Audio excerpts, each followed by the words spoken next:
Good morning and thank you for keeping it Citizen Television. Karibu sana. Social Hour begins right now on the second day of the last month of the year 2025. We are so glad that you've stayed with us since we started the year till now. And we are coming to you at a time when we are having some very shocking statistics that were released yesterday. I think there are numbers that we've been having for quite a while, but officially yesterday it was World AIDS Day, and the National Endemic Diseases Control Council released a report that showed the burden of HIV and AIDS among the young people, a conversation that I would term perennial. We've been talking about the young people and how it has been interestingly alarming, the numbers becoming higher each and every year. And when you talk about HIV and AIDS, hatuwezi separate mambo ya HIV na mimba za mapema. So they are calling it triple threat. That is HIV and AIDS and teenage pregnancies and of course GBV. So that's what we want to talk about, because sometimes it's important to kae chini kwa kikao, tuongee socially what could be the problem and why our future, and the future here I mean the young people, we are losing them because of the numbers that are showing that they're increasingly getting infected with HIV. So what's happening? Who has failed the young people, or have they failed themselves? I have a panel with me in studio, wako hapa, and they'll be telling us, cutting across from the young people to nisiseme hao wengine watasema. But Ken, uko aje? Na si ati niko ubaya, nimeanza tu kukusalimia. Unasalimiwa tu. Happy New Month. I have never seen you in red. Oh, really? No, Yes, yeah. You look good in red. Asante sana. Sasa kamera tu ikae hapa. Don't mind about that. Naweza sikia sauti zao tu hapa. Ama kuna date after this. You mean? But this it's December. It's a new month, new things. We are getting into that season. Eh? Unajua Kiswahili that much? I do. Hey. You know, on Friday, is it on Friday when the president was launching the road, I happened to watch the 7 p.m. news, and you were the one giving the sound. Hey. You are late, Ken. Hey. You are late. Ken. You are so late. Ni venye mnaniongeleshanga hapa kama watu wa mtaani kumbe. Wacha nikuwe modest. Thank you.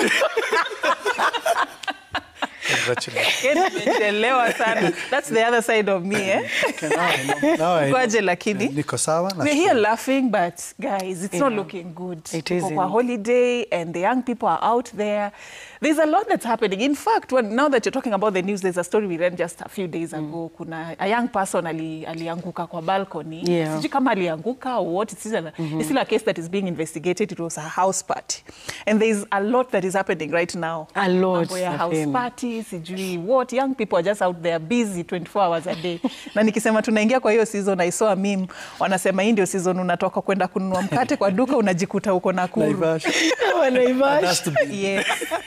So, I mean, before I even run you through what the numbers are looking like, and what are your thoughts about, the increasing burden of HIV among the young people? What concerns you most about the trends we are seeing?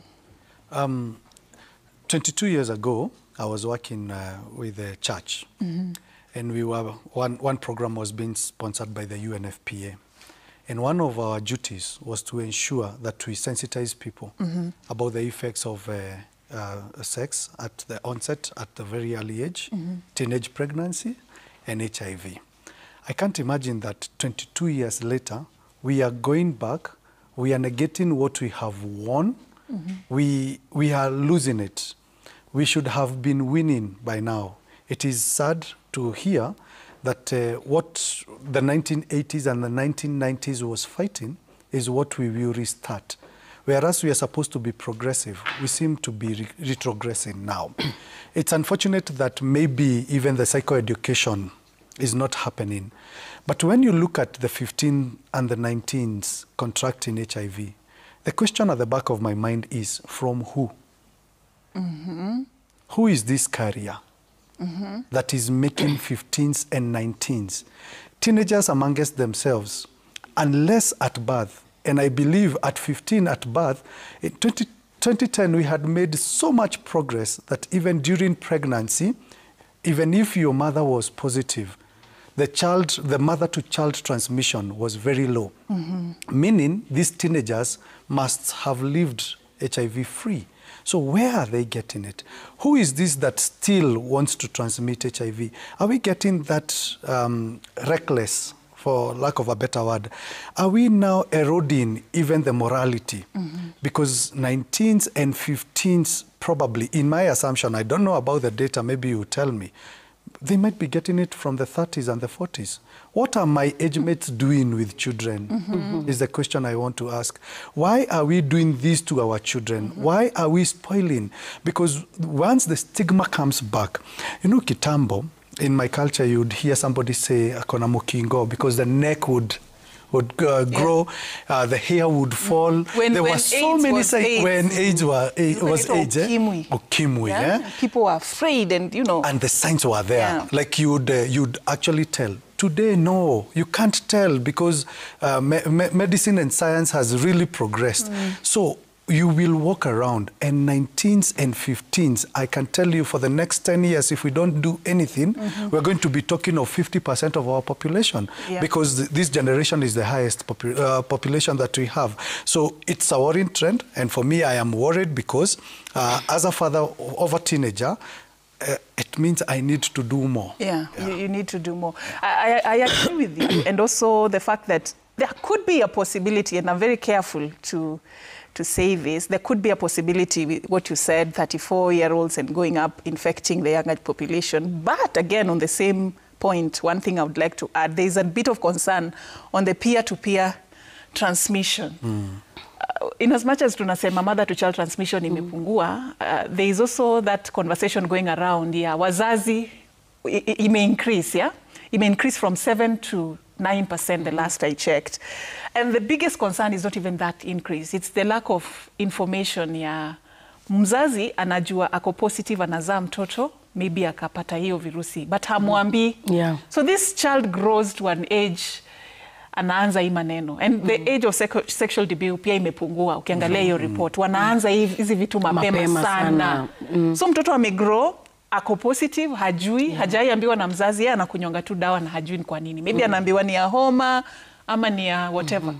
Then they start these things and they infect each other among their age group. Pia tuongelele hiyo peer-to-peer transmission, be it from those who were born with it or whether pia wenye wana acquire from other age groups. You know, Safin, what we are raising right now, the generation we are raising right now, it's not the world that sisi tuligrow nayo, maybe baby boomers waligrow nayo, kuna Gen X, kuna millennials, kuna Gen Zs. So that world does not exist anymore. Because Safin, me I remember when I was in high school and also in college, I remember the things we used to see. Kulikuwaga na hiyo session, mnakuja shule, you're shown things and then you start getting afraid, unaelewa.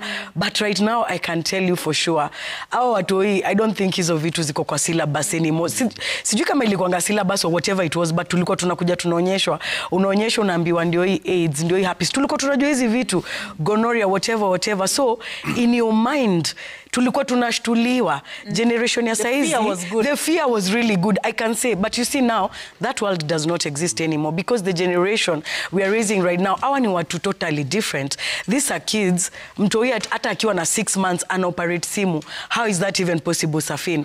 Mimi, by the time nilikuwa na own simu yangu, at some point, I was really a very big girl. But right now, these kids are exposed to most things. And then the things that they are exposed to, ziko hidden in cartoons. So these kids are watching things, si tunafikiria mtoi ako safe, ana watch cartoon, ana watch nini, but easy cartoons and whatever, ndio zimeja hizo vitu, you know, we are introducing our kids to things without even knowing it, unknowingly. So, wako hapo, unajua mtoi ako safe, ana watch vitu zenye ako safe. But in reality, they are not even safe things. So, a child might tell you something and then you're looking at them at like, how did you even know that? How did you know that dance style? How did you know these things exist? You know? So hiyo world yenye ilikuwa ina exist kitambo, Safin, tulikuwa tunajua A, B, C ilikuwa inamaanisha nini? Abstain, be faithful and use a condom. But right now, mimi niko tu na swali kubwa. Hizi vitu hata wanaambiwa shule. ABC zina apply. ABC saa hizi hakuna kitu ina exist.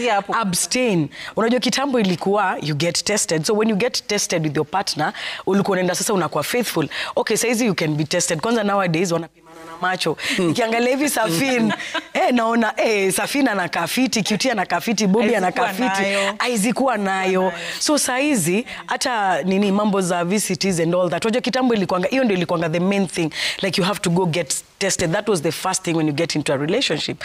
Saizi Safin, na ujue tuko exposed, like you can actually go buy in a chemist and then you go actually do it at the comfort of your home. You know, right now people don't do it even anymore. So by the time una realize ile ngori yenye uko nayo Safin, by the time you realize how deep you are in, it's already too late for that. So question is, are these things being taught in school anymore? We need to do that, like introduce that as a syllabus. Isn't it vitu siku hizi watu wataki kuongelelea Safin? Even us as parents, are we talking to our kids about sex? Age ya kwanza sex. Saizi wanaanza at 12. At 12 Safin mtoi. The mean is 14 to 16. But 14 to 16. It's younger than that. Ukiobserve watoi wa saizi, preteens, they already know about sex. Unaelewa? Na hizi ni conversation hatutaki kuongea. Safin wewe umekaa hivi na mtoi wako, unaambiwa vitu zenye mtoto wako anafanya huko nje. Unaanza kusema that cannot be my kid. Nani amekwambia that cannot be your kid? Are you talking to your kid? So as a society, first of all, tumefail sisi wenyewe. It's not a blame game of atini wazazi. It's not about wazazi peke yake. And then vile tumesema, who is harming these kids? Utapata ni cousins, uncles, brothers, sisters, yani ni siblings. Watu wenye tunasurround hao watu hii, ndio tunahamawa watu hii immediate. Au ndio watu wenye tunafaa kwa tukiprotect hao watu hii. But we are the same people that are harming these kids. So by the time huyu mtu hii anagrow, unaanza kuona huyu mtu hii kama si niece wako, kama si nephew wako, unaanza kumuona in a totally different way. But kitambo we are the ones who used to protect these kids. Unaona tu mtu. Imagine, unaanza kuona hizo vitu. And something pia maybe inaweza raise before we move on. Kuna hii kitu ya like unapata watu hii saizi like teenagers, maybe the girls, they don't have access to the sanitary towels. So unapata kuna hii story yenye iko, and by then ilikamkona ni ukweli, like these chicks, they have to like go to the wanaitwa nani hawa watu do the gang, una get. So these guys watu wa motorbike unapata anamwambia wacha ni to engage into sexual activities and then I'll be able to give you money to go and buy sanitary towels. It's insane, but it's actually happening, Safin. That's the reality on the ground. In this era, imagine, hizo ndio vitu zenye zina happen in this country. Very unfortunate. Kuna mtu aliuliza mbona bei ya sanitary towels ni expensive kuliko ya condoms. Sema tu. Umesema. Kuliko ya condoms. Why are condoms free and sanitary towels ziko na tax on it? So our government should actually be looking at things like those. Easy washrooms zote ziko tao and zinafaa kuwa nazo. By then ilikuwa, but kwenye nilienda ilikuwa bit uptown juu hata niliona hizo vitu ziko free, like ziko hapo ziko, but inafaa kuwa hadi kwa public toilets. Si huku Kenya though. No, ni Kenya. Ni Kenya. Where I went, sitasema ni wapi, but ilikuwa place uptown. So nilienda nikapata sanitary. Kwanza walikuwa tu na hiyo ya OB and sanitary ziko hapo. Choose what you want. And I was like, this is really amazing. But what about the public toilets? Hizo ndio vitu zenye our women rep should be doing. Like our women rep should be putting the sanitary towels in the public toilets and in schools actually. Lindsay anasema, producer wetu anasema anajua ulienda wapi. Anajua alikuwa by. Oh, she was there by the way. Roberta, good to see you. Good morning. Good morning. Oh, the red looks marvelous. Asante, thank you. Nimesema kamera ikae. Sana mmeenda watatusikia. Yeah. Karibu sana. We're talking about something very serious. It's not looking good now, our young people. The numbers that have been released za HIV infection, the burden is still on the youth. Na tumekuwa tukiongea hii kitu. Sasa shida ni, we've been talking about it. So it's beginning to become even a problem that this conversation imeendelea sana. You know, at least kama tuliongea, then there were interventions na numbers tukaanza kuona zina decline at least, but it's sort of like the trend is still going on. The numbers are still high. Actually, over 2,000 new infections were recorded among adolescents in 2024, 2,799. Only 12 counties recorded a decline in HIV infections among the young people. Tukona counties 47. Only 12 zilisema numbers zinarudi chini. So hao wengine wote wanasema HIV among the young people inaendelea ikipanda juu. HIV na teenage pregnancy bado is still a very big issue. That's why we are talking about the triple threat. These are our future. This is like the future workforce, the human capital wenye wanafaa kwa hizi ofisi za kina Ken. These are the people who are supposed to be the reproductive age, what are the next generation. Najua tukiangalia in that sense, then we are looking at the magnitude of the problem. Let's not see them as young people. Let's see them as the future. If wako affected this much, what will happen to the future of our country? I don't know what your thoughts would be about this crisis. This is what I speak about largely, primarily, sex and the consequences of sex and everything around it. And I think that we actually have been having conversations. For the last 10 years, I've been involved with organizations that work around HIV and AIDS and other opportunistic diseases that arise from this. And something that I'm starting to see of late is that while we're talking about it, we're not being as proactive as we should be. Even as we grow into a digital space where we're so much more exposed and we have so much more information and we're even able to have the conversations on such platforms, I'm seeing a decline in, one, the proactivity of, events that are bringing around people to venye QT nimeingia QT akisema vile kitambo, the fear of the Lord was really instilled in us. I don't know if fear was a factor that was assisting. You're supposed to get married a virgin. The time you were supposed to get married a virgin. I don't know what happened. I don't know. God knows. I don't know if fear is something that was assisting, but I also know that we were in so tulikuwa very involved. Hizi conversations hazikuwa tu kubonga, hazikuwa tu story alafu inaishia hapo. Ilikuwa tunatokea, kulikuwa na events, kulikuwa na parties, even so many things going around where we're actually talking and actively teaching each other hizo ABCs zenye QT amesema. But now it's like we're becoming a bit more sensitive. Even having these discussions as openly, we are looking for euphemisms to cover words so that we're sensitive or we're not exposing too much. We're scared to say words like rape, sex. Like hizo numbers zenye unasema, by the way they go lower. People as young as 8 years old are having active sex, sometimes amongst themselves. So they think they know what they're doing and they think it is kind of consensual. But I'd like you to understand that as long as someone is below the age of consent where they cannot make a decision, I need you to look at all these cases as rape cases. All of them. As long as watoi wako involved, zote ni rape. So it's not even a matter of we're not teaching the young kids or we're not talking to the young kids. It is abusers who are actively perpetuating this abuse. They're meting it on young kids. And then who are we seeing? Now when we're doing the statistics, we're seeing teenage pregnancies. What's a teenage pregnancy, Shirley? What does that mean?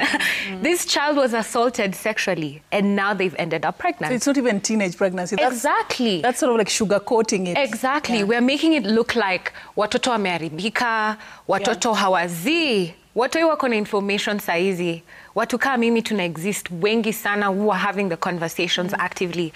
We need to start being more strict when it comes to laws of protecting the children especially and the young people at large, because it doesn't matter how much we are having the conversation, for as long as we're not being proactive even in our homes. Like at home, the jokes that are being made huyo ni mali nani 16-year-old anapita ama sijui hizo tu vitu ndogo ndogo zenye we laugh at, and then when someone says hey that's not funny, now it becomes a debate about these 16-year-olds, they trick us. Really? Can you really have a conversation with a 16-year-old and be unable to tell that this is a child, regardless of how their body looks like, regardless of how they look like? And what does that say about you as a grown-up if a 16, 17, 12-year-old can confuse you or can trick you? What does that say about you as a human being? Even on social media, we are seeing videos of people who are in prison being interviewed about why are they in prison. And the ones who have defilement cases, you'll hear them talk about stories of alikuwa 6 years old, sikukuwa najua, ni alikuja kwangu. Ama hizo stories za QT za alikubali. Exactly. Grades in exchange for sex, even in the university level. You're thinking a university level student is aware, they're grown up, they know how to make their own decisions. Kuna power dynamics, kuna statutory rape, kuna coercion. All these encompass the kind of things that are happening on the ground. So it doesn't matter how much we talk about it. As someone who's been actively qua ground talking about it. I can tell you for sure, if we're not being active, even amongst ourselves, when your friend is making those jokes, or when you see young kids behaving a certain way and they genuinely do not understand better, and we're just deciding to take a back seat because mi si mzazi, iyo si position yangu, that's none of my business. This is what is affecting. So beyond speaking, we need to be very, very proactive. I would like to know what we do then with the generations. Unamwambia anakwambia si mtoto. I don't know. Kuna wengine by the way mimi si mtoto naenda kuprove akwambia by the way mimi si mtoto. So tutafanya nini hao juu wako?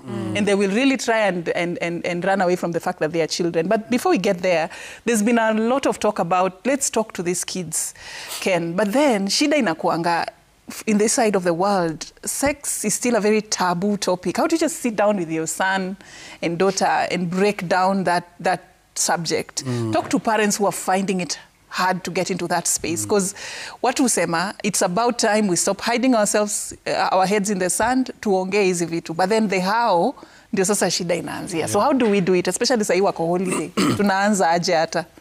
You know, such topics were very hard, even in the past. But what used to help in the past is that there was somebody who was playing that role. Girls would be sent to their aunties and boys would be sent to their uncles. But are those uncles available anymore? We are talking of Christmas used to be a time when families would go to their shags to celebrate. How many of us have an intention to even meet up with our family members to discuss such things? We have owned some new families that are not real families, and that is what QT was talking about, predators. That I am assuming my best friend can be a father to my daughter. Yet I don't know my best friend could also be the predator. We've seen it happening. He could be your son-in-law. And yes, actually, yes. Imagine, sadly. Can I tell you something, Saf? I remember a case of a girl in Form 3 who was brought to my office some while back, who was impregnated by the younger father, the brother to the father.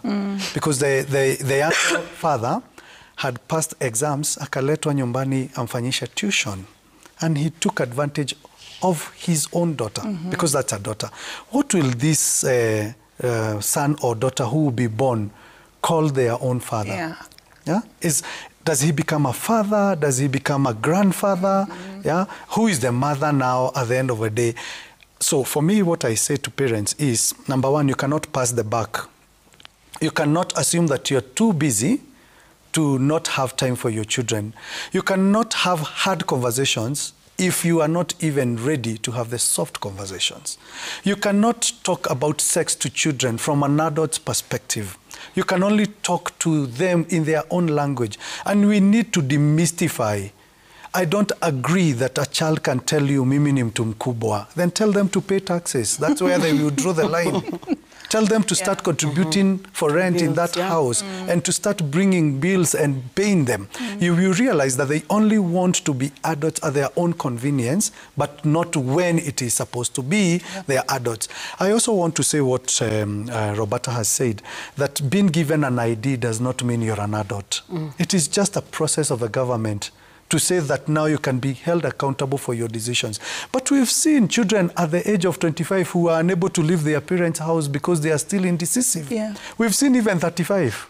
They are still at home. At home, because they are still indecisive. And some of us are making our children to be too much of a child. We don't want them to be held accountable. Where do you start? Start from the known. Tell your kids, let's talk in a very casual way, but you know the end result. Let's discuss. Like today, if parents would be interested, just take these statistics to your children and ask them what they think about. What do you think about this? Yeah, that's a good. What do you think? What do we need to do to bring this down? And parents also need to know that it's okay for your child to be the one involved in all this. I once read a book called "Is the Homosexual My Neighbor?" You know, we always assume that another parent's child could be the one who is practicing homosexuality. It has never occurred to us that it could be mine. It's okay to accept. It's okay to talk and let your children tell you the real truth. How many of us are ready to take in the truth. Are we ready?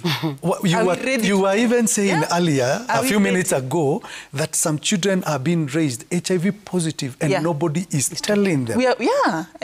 This is like a circumstantial thing. But and you're still not ready to tell your child, these drugs you're taking because of HIV. And this is how you need to protect your peers. Correct. Yeah. And you know, we need to know that sex is something that will happen forever. From the preteens, which is about 10, onto the onset until you die, majority of your time, you spend 30% of your time thinking about sex. Okay. Yeah? 30%. Researcher. and I know sometimes we speak about this and people think it's a hula baloo. It's not. We are all sexually transmitted children, all of us here. And the moment we do not speak about this, if you become shy of giving information, you will be guilty when the results come out on the contrary. That's true. So don't be shy. Let's be ready to have those conversations. Yeah. I am privileged because my daughter has an auntie who is a medic, my wife's sister. So I told her, it's the high time you started talking to your niece. Because I will also have an obligation. My sister-in-law has a son. I will have an obligation when the time is right to talk to him about it. Yeah. If we do not surround ourselves with people who can give information, there will be the same people who will be laughing at us when the decisions go to the contrary. Yeah. So don't get shy. Don't get shy. And even those aunties and uncles, let me talk to them. Kuna wengine, the reason why you would not want your children to talk to relatives is because kenye tunaona sahi, unapata mtoto wake amepata mimba. Instead of the relatives working and supporting that family, they are the same people who will start laughing and say, unaona vile watoto wanani wameharibika. The same aunties who are supposed to be advising these girls are the ones who will start laughing and saying how watoto wa fulani wamepotoka, watoto wa fulani That is why many people are shying off and disconnecting and they're trying to do it all themselves. But to agree, kuna vitu, as a parent, you cannot tell your child. Kuna tu mtu mwingine mwenye anaweza. Unaweza ongea, but kuna mahali utafika. Utaachia hapo somebody else afanye. But then, Cutie, I also want you to hear your thoughts. Squeezy unaonanga trend fulani, wazazi wako tu. Mtoto ako na iPhone, ako na engagements weekend, anaenda sijui wapi, akuitishi transport. Unaona make nails zake sahi ni holiday, ameenda amepaka kucha, like she's living the life or he's living the life. You are not responsible. Haujui mtoto ametoa hizi vitu wapi na parents wako tu wametulia. Basafin, let me ask you a question. Mtoi wangu atakuwa hizo vitu unasema, mtoi wangu atamekaje nails kama sio mimi nimempeleka kwa hiyo salon. So here's the thing, Safin. Unajua ni kwa nini vitu kama hizo zina happen? It's because we've become very busy parents. Tumekuwa wale parents wenyewe tunamkanga 4. Unajua mimi namkanga 4. So naelewa kitu nasema. We've become those parents. Utaamka 4, Safin. Utaenda mali unaenda kuna traffic. I mean, in Nairobi venye iko, and it's just not Nairobi I'm saying. But kuna wale wazazi wanatoka kwa nyumba mapema. By the time mzazi amerudi, unapata watoi washalala. So unapata nani analea watoi? It's our domestic managers. Au ndio wametake control, au ndio analea watoi. Do you know what kind of a person your domestic manager is? Because utapata kuna wale, alilelewa aje, utapata kuna wale wako lucky. Domestic managers watakuwa the second mother. But kuna wale domestic managers tumeona hata kwa social media. Either ata-traumatize mtoi wako, either ata-introduce mtoi wako kwa hizo all sexual activities and all of that. So as a parent also, as much as tunategemea uncles, aunties and the society and the teachers to do all this, ask yourself as a parent, do you even take a minute to even talk to your child? Wachana hata na mambo ya sexual activities, kujua tu mtoto wako, like, hi, how was your day? How are you doing? Something as simple as that. Safin, utapata kuna mtu hajaonana na watoto wake wiki mzima because ako busy. Ini dogani yenye tunatafuta, anatafuta pesa. Ini dogani, ni akina nani hawa tunatafutia hii pesa, Safin? See, it's the same kids. So if you neglect your kids, and go and look for that money, uta end up kupata mtoi wako either ameingia kwa terrorism, ameingia kwa hizo sexual activities, yani you lose your child before you even get to know them. So one thing that I have learned even from my friends, my good friends, something that I have learned from them, there's a good friend of mine anasemanga yeye lazima ni yeye ataosha mtoi na lazima yeye ndo atapika na watoi, na kupika does not necessarily mean at your preparation lazima akimbie home akwe hapo. Everything can be prepared, afike home aende oshe mtoi. So she was telling me what she does is when she's birthing the kids, she's having these conversations like, someone should not touch you here, someone should not do this, this is touching badly, you should not allow people to even come close to you. There are those conversations. I need a teacher mzima uongeleshe mtoto wako. You can have a special moment. It can happen as you're doing anything with your kids, you know. So it's up to you to create that time with your kids. Sisi tulikuwa lucky, our parents were always there. Safin mpaka ulikuwa unauliza kwani madhe aendi mahali, kwani madhe anaga form anashindanga tu mtaani. You understand? But saizi watu wa saizi, they never, kwanza huwa wanafurahi like the parents are not there to actually follow up. Haujui homework ilifanywa, hata tujui kupronounce hizo abukudu, because we are never even there, Safin, as parents. Wewe unajuanga tu homework ilifanywa, mtoi amefunga shule, wewe utaenda graduation, wewe probably at the end of the term ndio utaanza kuangalia school fees ni how much. We should get involved as parents, that's what I can say, and it doesn't have to be a special occasion. So wewe fanya part yako kama mzazi. And I think you're right, because tuna invest sana kwa watoto kupita mtihani. Yes, kuliko the process, not the character. Wewe unaenda huko unaanza kuangalia mtoi wako unashindwa, is this really my child? Can my child, mpaka unaona ni kama akona superpowers juu wewe mwenyewe haujawahi jua mtoi wako ako capable of doing what and not doing what. So even as a parent, as much as to blame teachers, to blame society, to blame nani, wacha yanze na wewe. Be the first person to be responsible. Know your child. And I like what Ken has said. Ni mtoto wako ndio anaweza kuwa, yeye ndio anaharibu watoto wengine. We are always like, hey, mtoto wangu anaharibiwa sijui na nani. You should be comfortable to receive that. Yes, you should be comfortable to receive that. We should be having... How do we move from here now? Yes, and we should be having these uncomfortable conversations with our kids. Nimependa vile umesema, kuna yenyewe vitu zenye hatuwezi ongea na watu wetu, but jiulize, what am I doing as a parent to ensure that my child ako protected na ako kwa environment yenye ni very comfortable for them. Growing up, I will know that I give the best to my child. So whatever happens out there, Safin, I like what, hata nakumbuka kenye CJ usema, lazima ule mtoto wako in an environment whereby if you're not there the next day, or if you're not there tomorrow, mtoi wako atagrowaje huko nje? Will they be able to survive the world? Will they be able to see right from wrong? Na aseme, something that I know, my mom taught me that, at least najua mzazi wangu aliniambia hiyo si right ama hiyo si wrong. So hizo ni vitu zenye sisi kama wazazi, just do your part as a parent. Hiyo ingine, unajua dunia wanasemaga dunia ndio itakamkufunza watu hii, juu kuna vitu zenye mimi nimelearn on my own. So just do what you can as a parent. Yeah. Roberta, kuna complaint pia young people raise that kuna hiyo generational disconnect. Ni kama hawaelewani. Kitu mzazi, tunaweza kaa chini tuongee, but reasoning ya mzazi na ya huyo Gen Z kidogo kuna shida. So at the end of the conversation, hawatakuwa on the same page. Do you feel like society is packaging this information in a language that the young people understand? And how should this conversation be carried out? I think ukimwambia mambo ya abstain, kuna vitu zingine utamwambia. I think we should give young people more credit. Let me tell you, when you hang out with the Gen Alphas and the Gen Zs, these people are smart. They know things. I think maybe when you're watching from outside, you think that there's a lot of information lacking and say they don't understand things. These people know more than we know.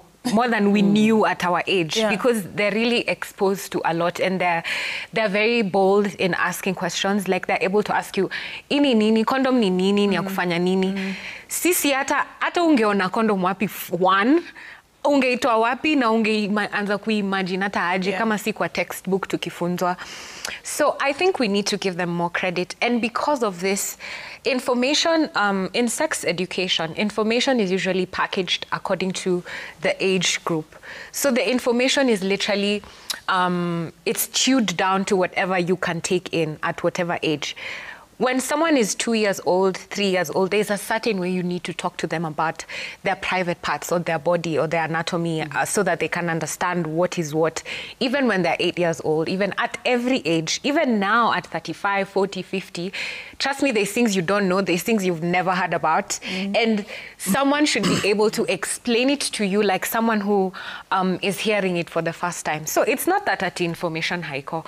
But when we come to the generational gap and differences, I think there truly is a disconnect, because the older generations were not very comfortable with these conversations. Actually, they get really, really shocked. And if you mention even words like sex, they're like, oh my goodness, how can you talk about that? Why would you say that here? But where am I supposed to talk about these things? where else? If we're not having it publicly, these are things we do every day. Kuna watu hata kitoka hapa leo atenda ku have sex. Kuna watu hata have sex usiku leo. This is a very natural, biological process. It is something... 30%. So many kina 30%. And as how there are people who are active right now. Right now, even. Wamepause kidogo kwa kitanda wanachili wanatu watch. You know, this is a very, very normal... Yes. But then I have beef with the way we keep going around this conversation. Even when we're talking to kids, you start saying, ini susu, ini dudu. Let me tell you, when perpetrators are trying to coerce these people, they're not using those susu dudu words. They're talking normally the way we talk normally. They're saying words like penis, vagina. But even say, I don't know kama tutaflagiwa leo ndaambiwa Roberta, don't say those. Sijui kama umeambiwa hapo kwa masikio. Don't say those words. You see? Producer kosawa. Because it's we're acting like these are not... Anasema tuko karibu kuingia kwa red zone. But you see, imagine 4 million people are seated right now watching this show. They're feeling comfortable because Roberta talks about these things and she's here telling us about it. Kwao 4 million, niko sure and nasa at least 10 people who will go and follow me and ask me questions baadaye. Do you know how healthy that is, to be able to save just one person who has a question like, where do I get a condom? Maybe I have condoms in my purse. Namwambia cheki kama pa Mwalimu Juma, tupatane kwa iko nazo, nikupe zile niko nazo. Wacha niendelea. Unaona, like, ni hivyo tu, ni that simple. You literally do not... We underestimate the power of having real conversations, and we keep walking around it like... Even your, and let me give an example. So in essence, you're saying sex is a reality that we do not want to acknowledge and talk about. 8-year-olds. It is. Tukona statistics za 8-year-olds are having sex amongst themselves, thinking they know what they're doing, playing kalongolongo. And this thing for you might not be able to tell your kids everything. Let me give an example. I have cats. I have 6 cats in my home. Yes. Zimeongezeka? Yeah.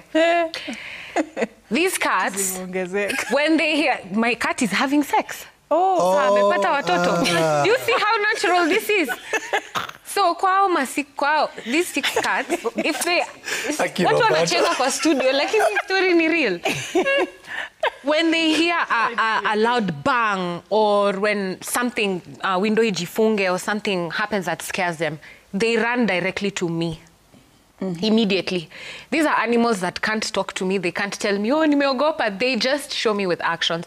So if animals know I am safe, they can run to me. Sembuse mtoto umeza. Yeah. Make yourself a safe space. Hata akifanya kitu mbaya, hata yani to the extent that you're friends with your son till akiona dem supu shule yao, hata kabla mkatie, anaweza kuja kwako kuambie, mom, how do I... is this normal? I'm feeling feeling in my heart. Am I old enough? Exactly. You know, be that comfortable with your child. Mpaka anaweza kukukonsult. Kama ametosha kukuwa na girlfriend. So it's the onus is on us. Kuhusu wasichana tena, yes. You know. The onus is on us. It is up to us to make sure, let's stop complaining. Like, okay, fine. Things happened in the past. Oh, our parents schooling, no. Sawa. Tushateta sasa tuko hapa 2025. Now let us purpose to be different. Let us be the kind of people who these people are coming to. They can tell us. They can say, yesterday I had sex, I'm not sure. I don't know what to do. Should I? You don't say, oh my goodness, you're 13 years old. What were you thinking? Do you know that the honor it is that a 13-year-old trusted you enough to think you're the safe person they can come to? Imagine that. So please let us create safety. Yeah, it is in having such conversations. If you don't berate them, belittle them, we're not starting from a point. Imagine sex is very natural. I don't know. As long as you hit puberty and you start feeling those feelings and you start unanza kubalehe, easy vitu ni very natural. Let's stop acting like sex is something you do when you reach 25 or siju when you... People are having sex. Let us have the conversations. Let us... package the information in bite-sized pieces so that younger people are able to understand. Let us also stop using these words that are za kuficha. Ati unajua ameenda huko kwa kina nani wanaenda kukunywa uji. No, let us say... Uji was just chilling. What? Uji, you know, let us talk about the possibilities. Wakisha kunywa uji Netflix and chill inamaanisha nini? Unaenda kwa hiyo kijana kufanya nini? Ukivaa hivyo inamaanisha inaweza fanya nini ama inaweza. Instead of being judgmental, angry, coming from a space of berating and belittling, the reason even kids feel like they're grown up enough and they can tell you, I know what I'm doing, is because sometimes when they look at you and your actions as the parent or as the older person, they can see you don't have the bandwidth to have these conversations. They can tell you don't have the education. It's a nice way ya kukuambia. Yes. Deal with it. Anaona haujui. Anakuambia mimi ni mtu mkubwa. Anaona. It's the best way they can tell you. Na hata si ati hauna information because of course by virtue of experience you know more.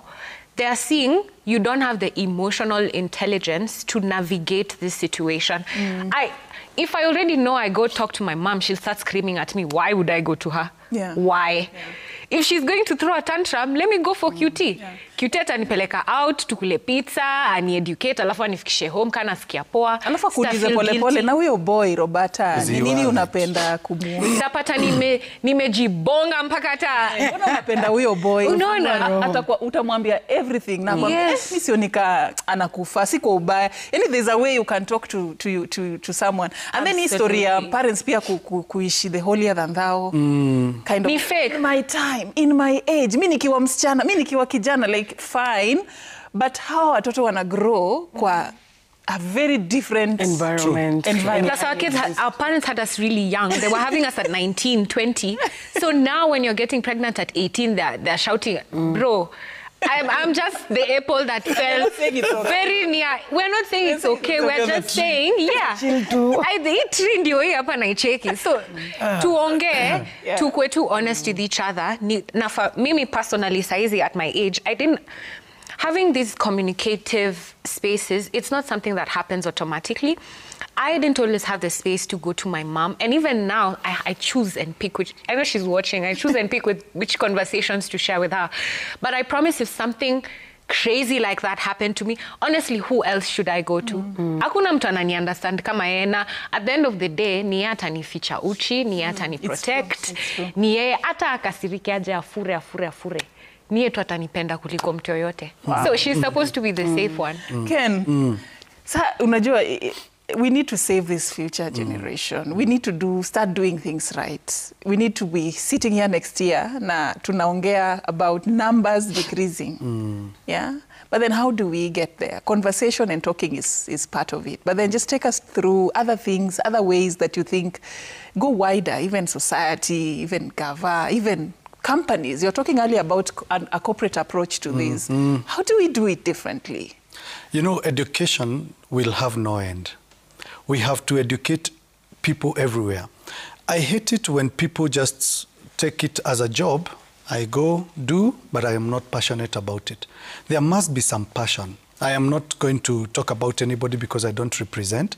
But when is the last time, take for instance, the company that I work for, when is the last time we sat down and spoke about all this? Yet, these are the people that I expect are parenting out there. If you don't give them the information, where are they going to go to? You know, when Roberta is saying the Gen Zs and the Alphas are sharper, it's actually supposed to be like that. The generation after should be sharper than the generation before. Yeah. Otherwise, we are not progressing as a society. Gen Beta will be better than Gen Zs. We think Gen Zs are sharp. Gen Beta will be better. Yeah? And after Gen Beta will be another one that will be sharper than Gen Alpha. Yeah? And intergenerational gaps must be there. At one particular time, even me who is an adult thought my mother really hated me. But today you try to mess with my mother. When she was doing all that, she was doing that to protect me. And it's a right of every parent to want to protect their children. But you cannot give what you do not have. You cannot share information that nobody shared with you. We can redo what was not done unto us. If nobody spoke to you, hear how QT is talking about passionately how the mother was there. If the mother was there, the best you can do is be there. more than your mother was there. Quality versus quantity. We might not have the quantity of time, but when we have that time, can we make it quality time? Let's stop thinking that the only time we can share with our children is when you take them to the bouncing castle so that you see them bouncing and you think you have a child who is a when do you have conversations with them? When you are asking, and if you have many kids, take them on solo dates. Solo. A firstborn can never be parented like the secondborn and the thirdborn. Every child is parented differently. Because even by birth order, they have different needs. By birth order, leave alone the years, even twins, even if they are separated by 1 minute, they have different needs. When you have a child, and what you're talking about, these college students, that we assume wamekuja Tao, and the Tao here is not Nairobi because we have so many campuses now, wameenda Tao, and you think they can fend for themselves. And you don't give them money, and you're the parent, and you don't want to ask them how they are meeting their needs. The Wababas is coming in. Na anti-Waharia. Actually, women are overdoing what men used to do. Yeah? They say what a man can do, a woman can do better. Now they are doing it even better. But that's the truth. It is. Tumesikia story huku na sitasema street hata semi ni Mirema where utasikia ati CX5 inastopishwa hapo Friday, kijana anaingia kwa gari, anapelekwa wherever, anarudishwa Monday. The whole weekend hakuwa na mama yake, lakini alikuwa na rika ya mama yake. Alikuwa na mama yake. Itagwe kababa. Boy. We need to take care of our morality. Now, who is the custodian of morality? Let's talk to the religious leaders today. They are so into other things, progressive gospel, asking for monies here and there, being closer to politicians, and they forgot their mandate. When the rest of us are not supposed to be working, our religious leaders were supposed to be working for us, to tell us the real truth. I remember when I was working for the church, Archbishop Dingi, the late, may he rest in peace, used to tell us that we have a responsibility to go and educate the masses. And you take it how Roberta has talked about, that today you are saving a soul. You cannot choose which soul you're saving, but the information that you're sharing out there is to save.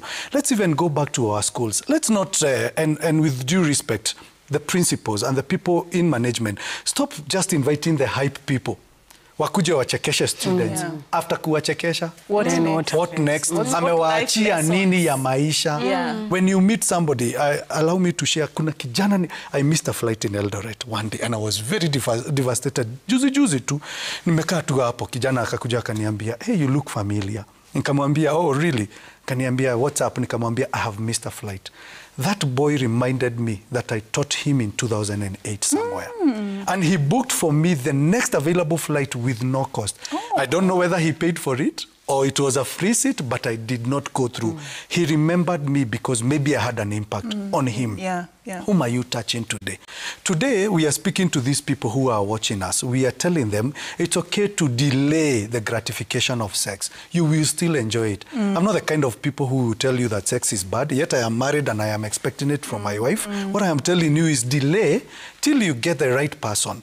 And I will be faithful to my spouse, hoping that she will also be faithful to me. We need to go back and recreate our morality because it's going down, and if we don't salvage it, our generations will die. You know, we got into a space that even being a virgin became a shameful thing. That even these young people are not proud of it. So they would even be encouraged that it's like you're the lost sheep among us, if you're like that. So unapata young people have that pressure to lose their virginity, to fit in and to belong.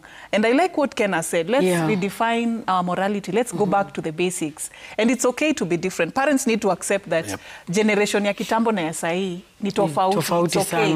But I'm sure the same way it worked during that time, there's a way God pia ame structure vitu. Hata sahi na challenges zote ziko na toxicity yenye na exist, there's a way it can still work. And your role as a parent is to help your young person navigate and find that path ya to make it work despite whatever else that is going on. And it's okay to also lack. Unaweza enda campus, watu wana live maisha large, where maybe unatoka background. Stay small. it's okay to lack. And ita depend na ile mafunzo yenye umepatia mtoto wako from home. Akifika shule, itamguide, like atajua, it's okay where I come from hatuna, and this is what I need to do to make money. And there are clean ways of making money even in school. True. Tumeishiwa na time, unfortunately, so we need to wind up. So nitawapatia tu final round. What should I take you, T? Hata like your question yenye muuliza Ken about like what should the government do, society do, and I was thinking about the perpetrators. What are we doing to the perpetrators? Why do we protect the perpetrators? Because you'll find mtoi maybe amerapiwa ama amekoasiwa na relative. Hiyo kesi ikienda kwa makarao, unapata like mama anaanza kusema hapana, unajua. What are we doing about the perpetrators? I think hukumu ya perpetrators inafaa in this country, even as a government. I think inafaa kuwa na consequence ingine wazimu sana, so that perpetrator hata akianza kufikiria kitu kama hiyo, imagine consequence yenye inakuja. By the way, kupatikana na mtoto mdogo, na mtoto mdogo tunaongea about 18 and below. Unanielewa? We are not talking about whether amekubali ama hajakubali. Venye Robert amesema, hiyo si consent. 16 year old nataka kusema hiyo ni consent aje. So at the end of the day, why are we protecting these people? And you also as a parent, venye tumesema, be that a safe comfort zone whereby your kids can talk about the boyfriend, the girlfriend and all that. Tuache kukemea watoi at the end of the day, because atakwambia yeye ni mtu mzima. Yeye ni mtu mzima wapi? Ukiangalia huyo mtoi unaona utu uzima wapi sasa hapo? But it's just their way of expressing themselves. So as much as we also want to understand them, to open up to the kids, let's talk about sex as Roberta has said. Hata saizi nikisema sex, najua kitambo ilikuwa ni watershed hours, huwezi sema sex asubuhi and all that, but these are conversations that we should have. Na venye tumesema, it should start from leadership. What are our women rep doing about that? Hiyo mambo tumesema ya mambo na sanitary towels, that is something that we always advocate for, even when I'm on radio, like that is something that should be free. Yani watoi wetu wanafaa kuwa wakijua hizi vitu, they're already exposed to them, so we should be talking about these things. And also our government, ni nini inaendelea kwa mashule zetu? Can we bring back those days? I'm not saying we instill fear or anything, but hizo zinafaa kuwa subjects zenye zinaongelelewa shule. Let's introduce that to our children back in school, like zirudi tu hizo enzi, zirudi za kuongelelea about sex, HIV, AIDS, gonorrhea, nini hizi infections zote. Let's talk to our kids, let's make all these things aware, and maybe we can have a better society. Roberta? Okay, so kwanza kuna kitu ina trend inaitwa gift givers, where people are intentionally spreading HIV, where the HIV is a gift. So they are looking for as many people as they can to spread HIV towards. So number one, please don't trust anybody. Don't trust your brothers, your sisters, your cousins. Make sure you're the number one trusting point for your kid. Have honest, open conversations. Use real words with your children so that they know it's you they're coming to first. And lastly, I have a platform online, Dialogues with Jagero and Love and Orgasms, where I have these explicit conversations. I talk about sex, the consequences of sex, everything about sex, from everything sex education, everything you've ever thought about that is scary to talk about, that is scary to think about. Please follow me on my platforms. Ask me these questions. If I don't know the answers, I will find professionals to come on and have the conversations. Whatever question, there's nothing off bounds. Come to me. And lastly, let us be the safe space for kids. Whether you hate children, you don't want children, let us protect children. Children need us to be their protection. We need to show up for them. So. Yeah. Great. Ken? I will say this, empower your children by education. Let's disseminate this information everywhere. Let's tell our people, let them choose not to listen to us, but you have done your job. Yeah. Thank you so much. Thank you so much. I know there are still children in your eyes, but tell them what they need to know. Age appropriate is what we are saying. Enda tu na wao vile wanaenda. Hiyo siku tu ataangalia TV watu alafu angalia kando. That's the moment you ask them, kwa nini umeangalia kando? And you begin the sex education from there. Thank you so much for watching. I know we just put a comma, but at least what we urge you as we end this conversation, talk to that young person in your house today. You will find a way of beginning that very difficult conversation, and you will be shocked at how much they know. You can guide them better now after that. Thank you so much for watching. My name is Safina Chiengoma. It's a wrap from us, but keep watching Citizen Television.